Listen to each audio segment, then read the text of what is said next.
صدر ٹرمپ نے فاتحانہ ٹویٹ کی اور وائٹ ہاؤس میں رد عمل دیتے ہوئے کہا، انہوں نے کہا میرا دن بھی اچھا گزر رہا ہے. کہا گیا ہے کوئی ساز باز نہیں، کوئی رکاوٹ نہیں، کبھی تھی نہیں اور کبھی ہوگی بھی نہیں. لیکن رپورٹ میں انصاف کی راہ میں رکاوٹ ڈالنے کے مختلف اقدامات کی نشاندہی کرتے ہوئے کہا گیا ہے کہ صدر نے تفتیش پر اثر انداز ہونے کی کوشش کی اور وائٹ ہاؤس کے وکیل ڈان میگین کو کہا کہ وہ خصوصی تفتیش کار رابرٹ ملر کو برطرف کروا دیں. شیڈ ڈے کہہ رہے ہیں کہ میگان نے صدر کے حکم کو نہ مانا، لیکن اس سے ظاہر ہوتا ہے اور رپورٹ میں صدر ٹرمپ کے اپنے الفاظ میں بھی کہا گیا ہے کہ صدر نے اس تفتیش کو اپنی طاقت اور صدارت کے لیے خطرہ سمجھا.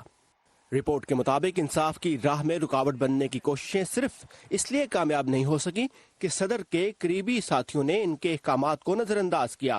رپورٹ صدر کو مجرم قرار نہیں دیتی لیکن انہیں بری ذمہ بھی نہیں کرتی. رپورٹ نتیجہ اخذ کرتی ہے کہ صدر کی انتخابی مہم اور روس کے درمیان رابطے تو ہوئے مگر کسی مجرمانہ فعل کے شواہد نہیں ملے. اٹارنی جنرل ولیم بار نے کہا کہ رپورٹ کے نتائج یہ ثابت کرنے کے لیے کافی نہیں کہ صدر ٹرمپ یا ان کی انتخابی مہم کے کسی اہلکار نے انصاف کی راہ میں رکاوٹ ڈالنے کی کوشش کی اور اب اس پر مزید کسی قانونی چارہ جوئی کی ضرورت نہیں. ولیم بار کہہ رہے ہیں کہ ان اقدامات سے انصاف کی راہ میں رکاوٹ ڈلی یا نہیں. اس کے علاوہ بھی غیر مجرمانہ نیت کے حق میں شواہد اس الزام کے خلاف جاتے ہیں کہ صدر نے کسی بری نیت سے تحقیقات روکنے کی کوشش کی. لیکن ڈیموکریٹس کہتے ہیں کہ صدر کے ان تمام احکامات کی تحقیقات ہونی چاہیے جو انہوں نے بظاہر تفتیشی عمل میں رکاوٹ ڈالنے کی کوشش میں کی. جیری نیڈلر کہہ رہے ہیں کہ رابرٹ ملر نے صاف طور پر کہا ہے کہ صدر بری ذمہ نہیں اور اب کانگریس کی ذمہ داری ہے کہ وہ صدر کا محاسبہ کرے. غیر حذف شدہ مکمل رپورٹ کانگریس کے سامنے پیش کی جائے.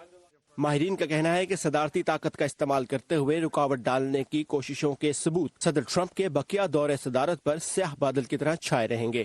بل سوینی کہہ رہے ہیں کہ یہ کئی ہفتوں اور مہینوں تک ہو سکتا ہے اور اس سے ایک بٹے ہوئے ملک میں مزید تفریق پیدا ہوگی. اب اٹارنی جنرل ولیم بار کو کہا گیا ہے کہ وہ کانگریس کے سامنے پیش ہو کر مزید صفائی دیں، لیکن ممکن ہے ڈیموکریٹ اس پر اکتفا نہ کریں.